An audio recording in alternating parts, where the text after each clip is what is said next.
اگلی 4 کنزیکٹو آیات قرآن حکیم میں ایک اور اہم ترین مقام ہے. سورۃ الانبیاء کی آیت نمبر 30، 31، 32 اور 33. ان میں اللہ تعالیٰ نے چند فزیکل فینومینا آف نیچر، قانون قدرت کے ذریعے، جسے شاہ ولی اللہ دہلوی نے الفوز الکبیر میں لکھا ہے التذکیر بآلاء اللہ، اللہ کی قدرت کی بڑی بڑی نشانیوں کے ذریعے اللہ تعالیٰ نے اپنی طرف مائل فرمایا ہے. فزیکل فینومینا آف نیچر، قانون قدرت، بہت بڑے سائنٹیفک فیکٹس، اور خصوصاً اس میں جو آیت نمبر 30 ہے، یہ سمجھ لیں آپ کہ 20ویں صدی میں سائنٹیفک فیکٹس کی روشنی میں جو چیز اسٹیبلش ہوئی ہے، 2 بڑے فیکٹس، ان کے بارے میں کلیئر کٹ حکم ہے. اور اللہ تبارک و تعالی نے یہ بہت بڑا ٹروتھ آج سے 1400 سال پہلے ریویل فرما دیا. اعوذ باللہ من الشیطان الرجیم، بسم اللہ الرحمن الرحیم، سورۃ الانبیاء آیت نمبر 30. اولم یر الذین کفروا ان السماوات والارض کانتا رتقا، کیا کافروں نے نہیں دیکھا کہ بے شک آسمان اور زمین آپس میں ملے ہوئے تھے، ایک یونٹ یہ تھے، اکٹھے تھے زمین و آسمان. کانتا رتقا، آپس میں بالکل ملے ہوئے تھے. ففتقناہما، تو ہم نے ان کو پھاڑ کر جدا کر دیا. یہ پہلا فیکٹ ہے، بہت بڑا سائنٹیفک فیکٹ، کاسمولوجی کی فیلڈ کا یا اسٹرانومی کی فیلڈ کا آپ کہہ لیں. اور دوسرا فیکٹ اسی آیت میں، وَجَعَلْنَا مِنَ الْمَاءِ كُلَّ شَيْءٍ حَيٍّ، اور ہم نے ہر زندہ چیز کو پانی سے پیدا فرمایا. افلا یؤمنون، کیا اب بھی ایمان نہیں لاؤ گے؟ اچھا، یہ خطاب تو ویسے تعویل خاص کے اعتبار سے تو اس وقت کے کافروں کو تھا، لیکن وہ تو اس فیکٹ تک ابھی پہنچے نہیں تھے، چونکہ یہ کتاب قیامت تک کے لیے ہدایت والی کتاب ہے. لہذا اس کے اندر جو سائنٹیفک فیکٹس ہیں وہ قیامت تک اس طریقے سے لوگوں کے سامنے آتے رہیں گے. اور انہی فیکٹس میں سے یہ 2 بڑے فیکٹ ہیں جو کہ سورۃ الانبیاء کی آیت نمبر 30 کے اندر آئے. اسی کانٹیکسٹ میں میں نے ایک پورا لیکچر بھی ریکارڈ کروا دیا ہے، مسئلہ نمبر 60 کے عنوان سے، who is Allah in the light of latest scientific facts, اللہ کون ہے جدید سائنسی حقائق کی روشنی میں. تقریباً 1.25 گھنٹے کی گفتگو ہے. 1 مارچ 2009 کو وہ ریکارڈنگ ہوئی تھی. آپ سمجھ لیں تقریباً آج سے 7 سال پہلے. الحمدللہ وہ ہمارے یوٹیوب کے چینل کے اوپر بھی رکھی ہوئی ہے. اب ویسے بھی یوٹیوب کے اوپر آپ جا کے لکھ دیں اللہ کون ہے یا ہو از اللہ اور ساتھ انجینئر محمد علی مرزا، تو وہ ڈائریکٹ کھل بھی جائے گا. مسئلہ نمبر 60، اس میں بھی میں نے اس آیت کو ایڈریس کیا تھا کہ 2 فیکٹس اس کے اندر جو آئے ہیں سورۃ الانبیاء کی آیت نمبر 30 میں، کہ اولم یر الذین کفروا، کیا کافروں نے یہ بات نہ دیکھی، ان السماوات والارض کانتا رتقا، کہ بے شک آسمان و زمین آپس میں بالکل گندے ہوئے تھے، ایک یونٹ ماس تھے. ففتقناہما، تو ہم نے ان کو پھاڑ کر جدا کر دیا. اسی کو سائنٹسٹ کہتے ہیں بگ بینگ، یعنی بہت بڑا ایک دھماکہ ہوا جس کے بعد یہ کائنات وجود میں آئی. پہلے تو میں ذرا تھوڑی عقیدے کی بات کر دوں. وہ اکثر قرآن میں جب اس طرح کی باتیں آتی ہیں نا، تو اس سے جو ہمارے بریلوی مطلب فکر کے علماء ہیں نا، وہ فوراً حاضر و ناظر کا عقیدہ نکالنا شروع کر دیتے ہیں کہ وہ الم تری کیف فعل ربک باصحاب الفیل، اے نبی صلی اللہ علیہ وسلم کیا آپ نے نہیں دیکھا کہ ہم نے ہاتھی والوں کے ساتھ کیا کیا؟ اب یہ واقعہ جو ہوا تھا وہ آپ صلی اللہ علیہ وسلم کی پیدائش سے پہلے کا تھا. تو کہتے ہیں دیکھیں آپ صلی اللہ علیہ وسلم نے دیکھا تھا، لہذا وہ حاضر و ناظر تھے. ایسے سارے کافر حاضر و ناظر ہو گئے. اولم یر الذین کفروا، کا کافروں نے نہیں دیکھا کہ زمین و آسمان ملے ہوئے تھے، ہم نے ان کو پھاڑ کے جدا دیا. سارے کافر حاضر و ناظر ہو گئے تھے. تو یہ جھوٹے اور من گھڑت کفری عقائد جو لوگ گھڑتے ہیں اور قرآن کے منہ میں اپنا لقمہ ڈالنے کی کوشش کرتے ہیں، تو وہ قرآن پاک کو ٹوٹیلٹی میں پڑھیں تو قرآن پاک کے اندر ہی ان کے ان عقیدوں کا رد موجود ہے. ویسے میں نے الگ سے بھی مسئلہ حاضر و ناظر پہ جتنے انہوں نے یہ دھوکے ڈیوائس کیے ہوئے ہیں. مسئلہ نمبر 7 کے نام سے اہل سنت پاک .com پہ میری ڈیٹیل گفتگو ریکارڈڈ موجود ہے مسئلہ حاضر و ناظر کے اوپر. اور یہ وہ مسئلے ہیں جس کو یہ جتنے بھی انٹرنیشنل لیول کے سپیکرز ہیں یہ ہاتھ ڈال ہی نہیں سکتے. اگر آپ کہیں کہ مسئلہ حاضر و ناظر پہ ڈاکٹر ذاکر نائک کچھ بول لے یا نعمان علی خان کوئی بول لے یا اور کوئی بڑا جو اسکالر بول لے, ان لوگوں کی کمپیٹنسی نہیں کہ بول سکے, کیونکہ اس کے لیے تو اس پوری گندگی سے نکل کے اوپر آنا پڑے گا, ساری چیزوں کو سچ کرنا پڑے گا. جب آپ ایک خاص اسکول آف تھاٹ میں آنکھ کھولیں گے جہاں آپ نے اس گندگی کو بھی فیل ہی نہیں کیا, کبھی اسمیل ہی نہیں کیا اور ان چیزوں کو بھی آبزرو بھی نہیں کیا, کبھی بھی آپ ان باتوں سے واقف ہو ہی نہیں سکتے کہ اس امت کے اندر کس لیول کی گمراہی ہے. اور مجھے بھی اکثر لوگ مشورہ دے رہے ہوتے ہیں جناب آپ چپ کر کے جو ہے وہ لوگوں کو نماز روزے کا وضو غسل کا طریقہ بتایا کریں. وہ تو ہم نے الحمدللہ پہلے ہی اتنے لیول پہ بتایا کہ اس لیول پہ بھی کسی نے نہیں بتایا ہوا, وہ بھی بتا دیا ہوا ہے. لیکن بھائی جو مسئلے ہم حل کر رہے ہیں یہ مسئلے کسی مولوی کی, کسی اسکالر کی, کسی ڈاکٹر کی, انجینئر کی کمپیٹنسی نہیں ہے, الا یہ کہ اللہ تعالیٰ کسی کو اٹھائے کہ وہ ان مسئلوں کو ریزالو کرے. اور دنیا کے مسلمانوں کی اکثریت کے مسئلے یہ ہیں, لوگوں کی اکثریت کا مسئلہ یہ نہیں ہے کہ وضو کرتے وقت جناب کتنی دفعہ کلی کرنی ہے اور کیڑی مسواک استعمال کرنی ہے. اور بھائی یہ مسئلہ نہیں ہے. 60 کروڑ کے قریب مسلمان اردو سپیکنگ, جو سمجھ لیں اس وقت تقریباً 40% ہے مسلمانوں کا, ان کے تو مسئلے یہی ہیں, علم غیب, حاضر و ناظر, حیات النبی, ٹھیک ہے جی, یزید اور یزیدی ایشوز, یہ سارے کے سارے مسئلے ان لوگوں کے ہیں. ان کو آپ جناب جو ہے وہ آیات پڑھ کے تو اور احادیث پڑھ کے آپ یہ بتائیں گے کہ جناب استنجا کرتے وقت اتنے ڈھیلے لینے چاہیے اور پانی استعمال کرنا چاہیے. میرے بھائی ان کو پتہ ہے یہ باتیں, یہ مسئلے ان کے نہیں ہیں, یہ مسئلے سیکھی جاتے ہیں وقت کے ساتھ. اصل ایشو وہ عقائد جنہوں نے دیمک کی طرح اس سب کانٹیننٹ کو, انڈیا, پاکستان اور بنگلہ دیش کو چاٹ لیا ہے, اصل ایشو تو یہ ہے.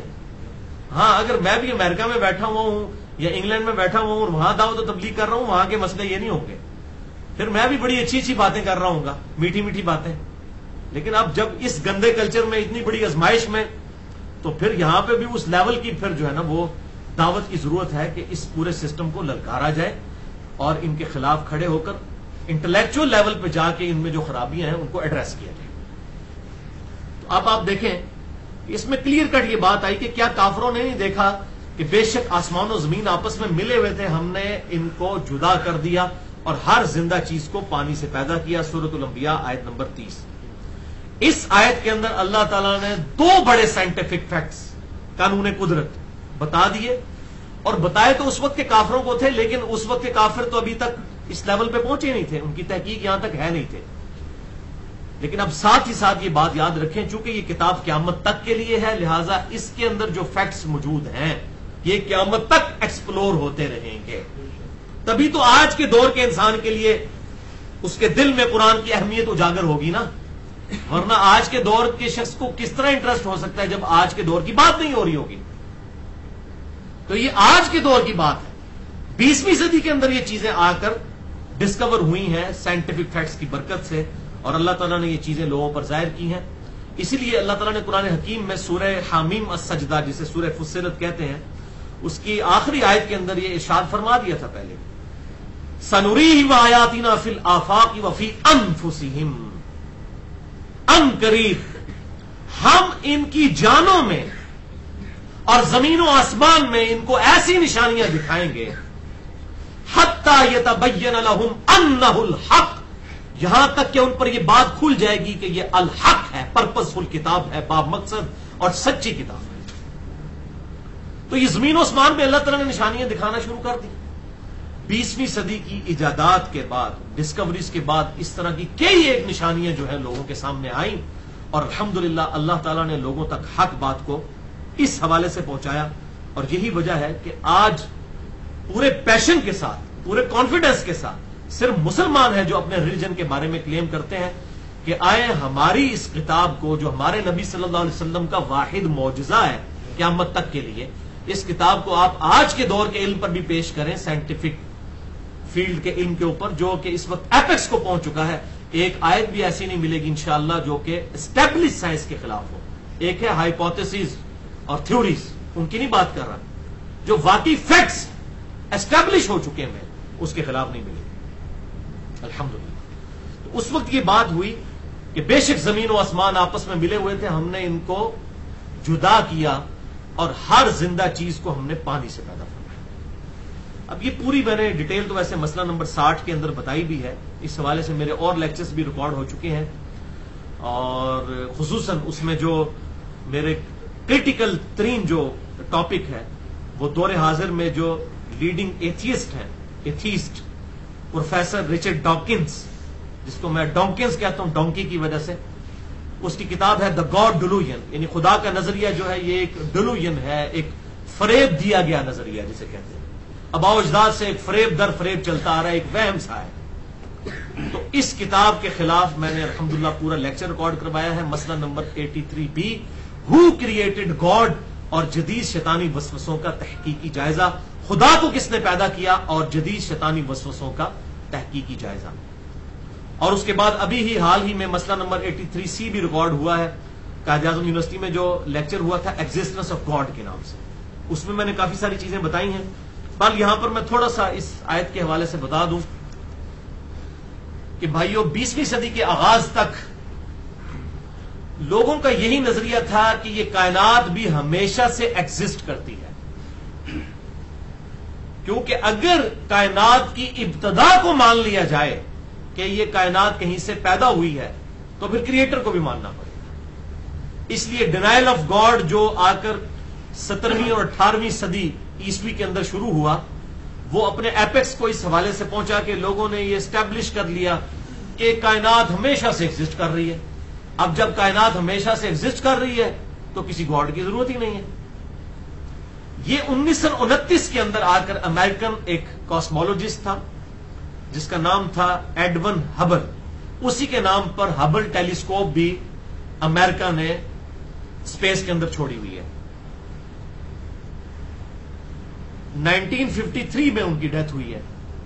1929 کے اندر انہوں نے اپنی ٹیلیسکوپ کے ذریعے دوربین کے ساتھ یہ چیز آبزرو کی کہ کائنات میں جتنے بھی اجرام فلکی ہیں، جتنے بھی جو ہے وہ کائنات کے اندر سیارے ہیں یا ستارے ہیں یا گلیکسیز ہیں، یہ سب کے سب ایک دوسرے سے دور کی طرف ٹریول کر رہی ہیں، اور ان کا انہوں نے اسپیکٹرم ڈرا کیا تو وہ ریڈ کی طرف شفٹ ہو رہا تھا، اور جب کسی موونگ آبجیکٹ کا اسپیکٹرم گریجولی ریڈ کلر کی طرف شفٹ ہو رہا ہو تو اس کا مطلب ہے کہ یہ چیز دور جا رہی ہے۔ تو انہوں نے کہا اگر ہم ٹائم کو ریورس کریں تو کوئی ایک پوائنٹ ایسا ہونا چاہیے جہاں سے یہ چیزیں سٹارٹ ہوئی تھی، اور وہ ٹائم جب کیلکولیٹ کیا گیا تقریباً 15 ارب سال بنتا ہے کہ 15 ارب سال پہلے ایسا وقت تھا کہ یہ سب کی سب چیزیں جو ہیں وہ ایک خاص پوائنٹ سے سٹارٹ ہوئی، اور وہ پوائنٹ ایسا تھا جس کا والیوم تو 0 تھا لیکن ڈینسٹی انفینٹ تھی۔ اب اس طرح کی چیز تو کوئی ہو نہیں سکتی کہ جس کا والیوم 0 ہو اور ڈینسٹی انفینٹ ہو، سوائے اس کے کہ وہ ہے ہی نہیں تھی۔ کریشن ایکس نہیلو ہوئی ہے، عدم محض سے وجود بخشا گیا ہے چیزوں کو، ایک دھماکے کے ساتھ یہ چیزیں الگ ہوئیں اور یہ دور جاتی جا رہی ہیں، اور وقت کے ساتھ ساتھ یہ پوری کائنات پھیل رہی ہے۔ یہ پھیلنا اسی کو ریورس کیا تو وہ ایک پوائنٹ آ گیا، حالانکہ یہ میتھمیٹیکلی یہ چیز آئنسٹائن نے پہلے ہی پروف کر دی تھی۔ آئنسٹائن نے بھی یہ بات کی تھی، ایکسپینڈنگ یونیورس، یہ کائنات پھیل رہی ہے، اور الحمدللہ سیم اسی قسم کے الفاظ قرآن حکیم میں بھی موجود ہیں۔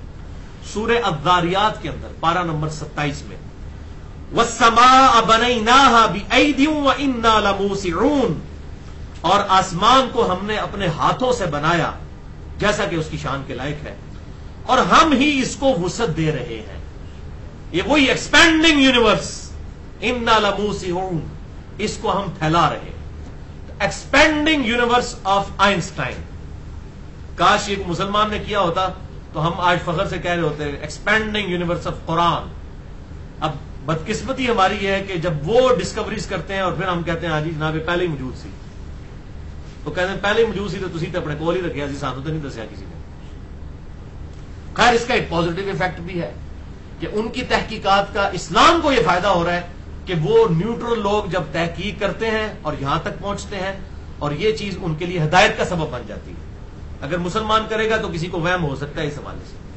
یہ ایک الگ بات ہے کہ مسلمانوں نے سائنس کی فیلڈ کے آغاز میں بڑے بڑے کارنامے مسلمانوں نے ہی سلطنت عباسیہ کے دور کے اندر کیے ہوئے ہیں، بہت بڑے کارنامے. یہ پوری آپ کی کمپیوٹر کی فیلڈ جس کے اوپر جس الجبرے کے اوپر کھڑی ہے، یہ الجبرا مسلمانوں نے بنایا تھا. یہ سب کا سب معاملات جتنے بھی اس وقت چل رہے ہیں الیکٹرانکس کی فیلڈ میں، اس کی بنیاد جو ہے الجبرا ہے. تو میں اسی لیے ایک جملہ بھی بولا کرتا ہوں کہ science is a common religion of all the human beings on the face of earth. Science جو ہے یہ ایک مشترکہ مذہب ہے تمام انسانوں کا جو اس روئے ارض کے اوپر آباد ہے. مذہب کہہ رہا ہوں میں، دین نہیں کہہ رہا، کوئی مولوی فتوا نہ لا دے میرے سے. دین جو ہے ان الدین عند اللہ الاسلام، دین صرف اسلام ہے. مذہب آپ کہہ رہے ہیں اسکول آف تھاٹ کو آپ عربی میں یا اردو کے اندر ہم مذہب کہہ دیتے ہیں. یعنی یہ سائنس جو ہے یہ کامن مذہب ہے، یہ کسی کا ٹھیکہ نہیں ہے کہ کسی گورے کا ٹھیکہ ہے یا کسی کرسچن کا ٹھیکہ ہے، کسی مسلمان کا. ابتدا میں مسلمانوں نے ترقی کی، اس کے بعد کرسچن، اب نیوٹن جو تھا وہ کرسچن تھا، اس نے اتنا بڑا کام کیا. اسی طریقے سے اگر بعد میں کچھ ایتھیسٹ بھی سامنے آئے انہوں نے بھی کام کیا، اور وہ آن کرتے ہیں کہ جی آپ دیکھیں یہ منکرین خدا جو ہے وہ کر رہے ہیں. نہیں بھائی، کیپلر کون تھا جس نے یہ سب کی سب جو ہے کاسمولوجی کی فیلڈ کے اندر اتنا بڑا کام کیا ہے اس نے، اور ان سارے سیاروں کی اس نے فریکوینسیز تک دریافت کی ہیں زمین پر بیٹھ کے میتھمیٹیکل کیلکولیشن کے ذریعے. گاڈ میں بلیو کرنے والا، اکثریت ان سائنٹسٹ میں گاڈ میں ماننے والے ہیں، مسلمان بھی ہیں، کرسچنز بھی ہیں، اور لوگ بھی موجود ہیں. تو یہ سائنس جو ہے یہ کامن ریلیجن ہے، کامن اسکول آف تھاٹ ہے تمام انسانوں کا، جو اسٹیبلش سائنس. اور یہ پھر جب ان غیر مسلموں کی طرف سے اس طرح کی تحقیقات آتی ہیں پھر ان میں سے بعض لوگ اسلام بھی قبول کر لیتے ہیں. اور اس میں ٹاپ آف دا لسٹ مثال جو ہے وہ ڈاکٹر مورس بکائل کی ہے. آپ جا کے یوٹیوب کے اوپر ان کی ویڈیوز بھی رکھی ہوئی ہیں، اور ویسے گوگل میں جا کے لکھیں ڈاکٹر مورس بکائل فرینچ سرجن تھے. 1974 کے اندر جب مصر سے فرعون کی ممی بھیجی گئی تحقیق کرنے کے لیے کہ اس کے اوپر آپ تحقیق کریں یہ کتنی پرانی ہے اور اس کی جو ممی ہے اس شخص کی ڈیتھ کیسے ہوئی ہوئی ہے، تو انہوں نے بتایا کہ یہ تو ڈوبنے کی وجہ سے اس کی ڈیتھ ہوئی ہے، اور اتنا پرانا پیریڈ بنتا ہے جو کہ سورہ یونس میں بھی موجود ہے. اللہ تعالیٰ فرماتا ہے کہ اے فرعون آج ہم تیری لاش کو بچا لیں گے اور قیامت تک کے لیے اس کو باقی رکھیں گے لوگوں کی عبرت کے لیے. اب وہ مورس بکائل نے جب یہ بات بتائی تو اس کو مسلمانوں نے، اسکالرز نے بتایا کہ یہ تو بات قرآن میں لکھی ہوئی ہے کہ ہم قیامت تک کے لیے اس کی لاش کو سلامت رکھیں گے. وہ کہتا ہے ہو ہی نہیں سکتا، امپاسبل ہے، یہ کیسے کوئی پریڈکشن کر سکتا ہے اتنی بڑی پریڈکشن. پھر اس نے کئی مسلمان ملکوں کا سفر کیا لوگوں سے یہ کنفرم کرنے کے لیے کہ واقعی قرآن میں یہ چیز لکھی ہے، اور پھر الحمدللہ اس نے تحقیق کی. 1974 میں اس کی تحقیق شروع ہوئی. 1976 میں اس کی وہ کتاب سامنے آ گئی، the Bible, the Quran and science, Bible, Quran and science. اور اس نے اس کتاب میں ایک چیز ڈکلیئر کی کہ جو سائنٹیفک فیکٹس 20ویں صدی کے اندر دریافت ہوئے ہیں، چاہے وہ الیکٹرانک مائکروسکوپ کے ذریعے ایمبریولوجی کی فیلڈ میں ہوئے ہوں، ماں کے پیٹ میں بچہ کیسے بنتا ہے، یا کاسمولوجی کی، ایسٹرونومی کی فیلڈ کے اندر ہوں، ان تمام چیزوں میں صرف قرآن اس روئے ارض پہ وہ واحد کتاب اور اونلی کتاب ہے، the only book on the face of earth جس میں کوئی سائنٹیفک فالٹ موجود نہیں ہے. الحمدللہ. اور اس بندے نے بھی اسلام بھی قبول کر لیا الحمدللہ. اور اس نے کہا تورات اور انجیل کے اندر اس طرح کی خرابیاں موجود ہیں، اور وہ اس لیے ہیں کہ ظاہر ہے کہ وہ تبدیل ہو چکی ہیں، یہ کتاب تبدیل نہیں ہوئی. اور الحمدللہ اس کا ویڈیو لیکچر بھی تقریباً 1.25 گھنٹے کا یوٹیوب کے اوپر مورس بکائل کا پڑا ہوا ہے. اس نے اسلام قبول کیا، اور اس کے بعد ایک سمجھے کہ ایک پورا ٹرینڈ سیٹ کرنے والا وہ بنا ہے بندہ. اب بکائزم ایک پورا ایک سبجیکٹ ہے، جس طرح یہاں پر بھی ڈاکٹر اقبال جیسے اقبالیات ایک سبجیکٹ ہے نا، اقبال کے شعروں کے اوپر تحقیق اور پی ایچ ڈی ہوتی ہے. بکائزم ایک پوری سائنس کی فیلڈ بن چکی ہے، سائنس کی وہ فیلڈ جس میں آپ ریلیجن جو اسکرپچرز موجود ہیں، جو اللہ تعالیٰ کی طرف سے ریویلڈ نالج وحی کی شکل میں تورات، انجیل یا قرآن کی شکل میں، اس کی آیات اور سائنٹیفک فیکٹس جو لیٹسٹ ڈسکوری ہیں، ان کے کو ملا کر ایک آپٹیمل سولوشن جو نکالا جاتا ہے اور کمپیٹیبلٹی دونوں کی جاتی ہے، اس علم کو کہا جاتا ہے بکائزم. یہ مورس بکائل کے نام کے اوپر ہے، فرینچ سرجن. اور اللہ تعالیٰ نے اسے ہدایت دی. 1998 میں فوت ہوئے ہیں، کوئی پرانی بات نہیں ہے، یعنی کہ 18 سال ہوئے ہیں ان کو فوت ہوئے. اس شخص سے اللہ تعالیٰ نے بہت بڑا کام لیا. اور پھر اسی کتاب کے اوپر کچھ اعتراضات کیے گئے ولیم کیمبل کی طرف سے, جو 2001 میں پھر ڈاکٹر ذاکر نائک نے امریکہ میں جا کر ڈاکٹر مورس بکائل کی بک کو ڈیفینڈ کرنے کے لیے, اور بیسیکلی اس کی بک کو کیا قرآن کو ڈیفینڈ کرنے کے لیے ولیم کیمبل کے ساتھ وہ مناظرہ کیا تھا, جس کے بعد ڈاکٹر ذاکر نائک جو ہے وہ کافی مشہور ہوئے. اور اس مناظرے کی ابتدا بھی بیسیکلی یہی بک تھی, بائبل, قرآن اینڈ سائنس. یہ کتاب آپ کو انگلش میں مل جائے گی, اور اب اردو میں بھی اس کا ترجمہ ہو کر مارکیٹ میں آ چکا ہے, اور پڑھنے سے تعلق رکھنے والی کتاب ہے. اور ظاہر ہے کہ اب یہ کام کو مولوی تو نہیں کر سکتا, سیدھا مولوی کر سکتا ہے, کون ہے اسپیلنگ لکھ دے, اور اسپیلنگ بھی نہیں لکھ سکتا بھائی. مولوی بیچارہ تو آج تک اس مسئلے سے باہر نہیں نکلا کہ یہ انگریزی جو ہے یہ مسلمانوں کی زبان ہے یا عربی کا ایسے ہی نہیں ختم ہوتا. خدا کے لیے دنیا میں صرف 20% مسلمان ہیں جن کی زبان عربی ہے. آپ قرآن کو یا اسلام کو صرف عربی تک کیوں محدود رکھنا چاہتے ہیں؟ یہ تو یونیورسل دین ہے. 80% مسلمان وہ ہیں جو عربی نہیں جانتے, ان کا ریلیجن بھی اسلام ہے الحمدللہ. تو یہ قرآن کو آپ محدود نہ کریں. الحمدللہ آج وہ وقت ہے کہ قرآن حکیم کا ترجمہ تمام مین کتابوں میں ہو چکا ہے, اور اردو زبان تو ماشاءاللہ ایسی رچ ہے. اللہ تعالیٰ نے جتنا نالج اردو میں کنورٹ کروایا نا, اور جتنا اردو جاننے والے لوگ ریلیجن کو سمجھ رہے ہیں, اتنا عربی جاننے والے نہیں سمجھ رہے. ان کا علم بھی صرف قرآن تک, یہ چند کتابوں تک رہ گئے, لیکن الحمدللہ اتنی بڑی بڑی حدیث کی کتابیں وہ سب کی سب اردو میں ٹرانسلیٹ ہو چکی ہیں تفاسیر. اور میں دعوے سے کہتا ہوں کہ یہ حدیث کی کتابیں عربیوں نے اتنی نہیں پڑھی ہوں گی جتنی اردو اسپیکنگ لوگوں نے پڑھ لی ہوئی ہے. ہماری ینگ جنریشن اردو میں ترجمہ ہونے کی برکت سے, کیونکہ اب ریولوشن انشاءاللہ تعالی اسی ایریے سے آنی ہے. کیونکہ بنو اسماعیل جو ہے نا, انہوں نے تو قدر نہیں کی نا, تو اللہ تعالیٰ نے تو یہ پہلی سورۃ المائدہ میں فرمایا تھا اگر تم خدا کو رسپانس نہیں کرو گے تمہیں اللہ تعالیٰ ختم کر کے نئی قوم کو اٹھا دے. تو دیکھیں اب کس طریقے سے اس وقت دنیا میں جتنے بھی لیڈنگ اسپیکر ہیں جو ریلیجن کے اوپر بات کر رہے ہیں, وہ سب کے سب ہمارے سب کانٹیننٹ کے لوگ ہیں, سب کے سب کانٹیننٹ کے, چاہے وہ انگلش میں اسپیک کر رہے ہو چاہے اردو میں کر رہے ہو. جتنی ریلیجس جماعتیں ہیں تمام کا مرکز جو ہے وہ یہی سب کانٹیننٹ کے علاقے. یہاں پہ اللہ تعالیٰ نے اس اعتبار سے پیشن پیدا فرمایا الحمدللہ. تو یہ اللہ تبارک و تعالیٰ نے بہت بڑی ڈسکوری کروائی. اور دوسرا یہ اس کے اندر جو بایولوجی کا دوسرا لا کہ ہم نے ہر زندہ چیز کو پانی سے پیدا فرمایا, یہ بھی اسٹیبلش ہو چکا ہے کہ all living things created out of water, تمام زندہ چیزیں جو ہیں یہ پانی سے پیدا ہوئی ہیں. یہ بھی بایولوجی کا لا بالکل فائنل ہو چکا ہے. سورۃ الانبیاء آیت نمبر 30 میں یہ دونوں یونیورسل ٹروتھس, دونوں سائنٹیفک فیکٹس جن کو آج کے انسان نے سمجھا ہے 20ویں صدی کے, یہ الحمدللہ 1400 سال پہلے اسٹیبلش کر دیے گئے تھے. اس حوالے سے ویڈیوز کے اندر ایک بہت بڑا کام کیا ہے ہارون یحییٰ نے, ترکی کے اسکالر ہیں, ان کی ویڈیوز بہترین, آپ سمجھ لیں نیشنل جغرافک چینل کی ویڈیوز کے مقابلے کی وہ ویڈیوز ہیں. انگلش کے اندر بھی, اردو ڈبنگ کے ساتھ بھی کچھ آ چکی ہیں. ایک ان کی ویڈیو بہت امپورٹنٹ ہے, میریکلز آف قرآن, قرآن کے معجزات جو 20ویں صدی کے ہیں. یہ انگلش میں بھی اویلیبل ہے, قرآن کے معجزات میریکلز آف قرآن, ان اردو لکھیں یا ان انگلش. یوٹیوب میں ملینز آف پیپل نے یہ ویڈیو دیکھی ہوئی ہے, آپ کو بڑی آسانی کے ساتھ یوٹیوب کے اوپر مل جائے گی ہارون یحییٰ کی. باقی ہارون یحییٰ کے اندر باقی پرسنلی کمزوریاں بھی موجود ہیں, لیکن وہ تو میں آپ کو بتاؤں کہ کمزوریاں تو ہر بندے میں موجود ہیں.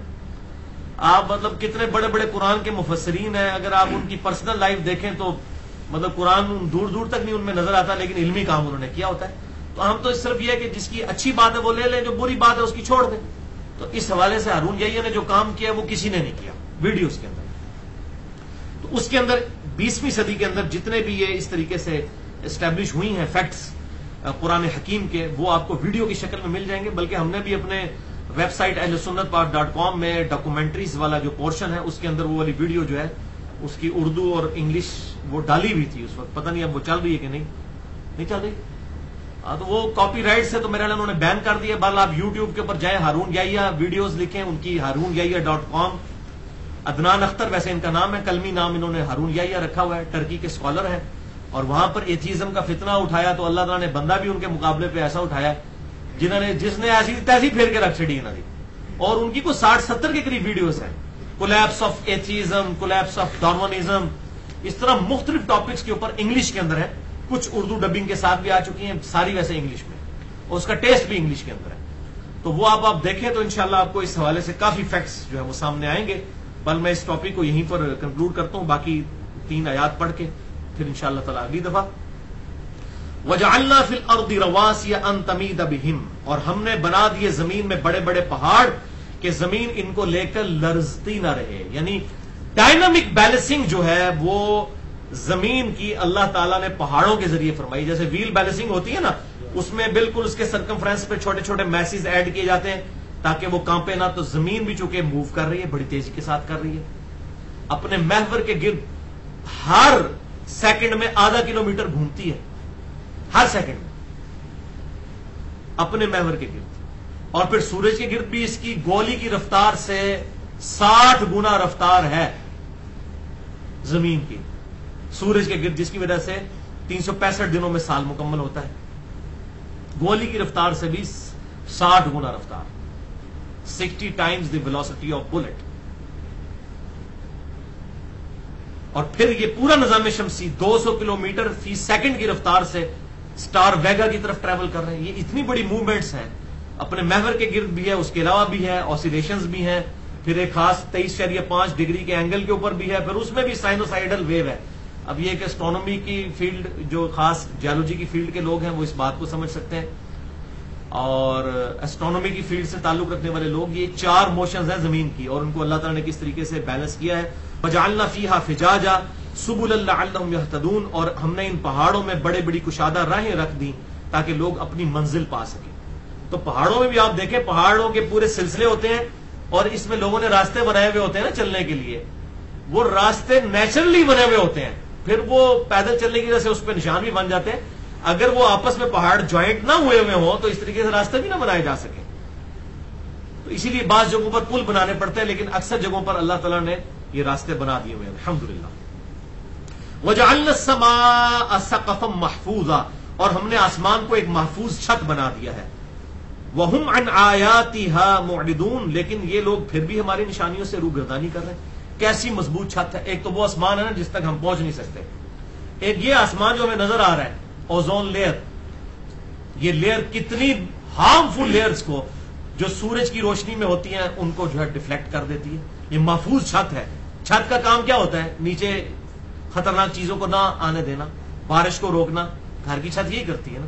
تو یہ آسمان جو اللہ تعالیٰ نے رکھا ہے یہ کس طرح کی ریز کو روکتا ہے. اور پھر میگنیٹک فیلڈ ہے، ارتھ کی میگنیٹک فیلڈ، وہ بھی ایک پوری کی پوری لیئر بنائے ہوئے ہیں، اس کے ذریعے بھی کتنی اس طرح کی ہارمفل ریز جو ہیں وہ رک جاتی ہیں.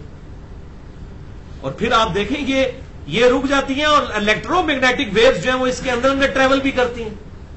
ورنہ یہ ہمارا یہ سارا موبائل کا سسٹم چل ہی نہیں سکتا اگر الیکٹرو میگنیٹک ویوز جو ہیں وہ ٹریول نہ کر سکتی. ان کو ٹریول کرنے کی اجازت دے دی ہے، ان کو روک دی ہے. کیسا یہ سسٹم کو اسٹیبلش کیا اللہ تعالیٰ نے، الحمدللہ. وَهُوَ الَّذِي خَلَقَ اللَّيْلَ وَالنَّهَارَ، اور وہی اللہ ہے جس نے پیدا کیا جو ہے رات کو اور دن کو. وَالشَّمْسَ وَالْقَمَرَ، اور سورج کو اور چاند کو. كُلٌّ فِي فَلَكٍ يَسْبَحُونَ، ان میں سے ہر ایک اپنے اپنے مدار میں تیر رہے ہیں. یہ ایک اور بہت بڑا سائنٹیفک فیکٹ ہے جو 20ویں صدی میں یہ آ کر ڈسکور ہوا ہے کہ ہر چیز موو کر رہی ہے. پہلے یہ کانسیپٹ تھا کہ زمین ساکن ہے، سورج اس کے گرد گھوم رہا ہے. پھر کانسیپٹ آیا کہ جناب جو ہے وہ سورج ساکن ہے، زمین اس کے گرد گھوم رہی ہے. اور اب یہ کانسیپٹ ہے نہیں، ساری چیزیں ہی گھوم رہی ہیں. کل فی فلک یسبحون، ہر چیز جو ہے اپنے مدار میں تیر رہی ہے. یہ بہت بڑا سائنٹیفک فیکٹ میں سے ایک فیکٹ ہے.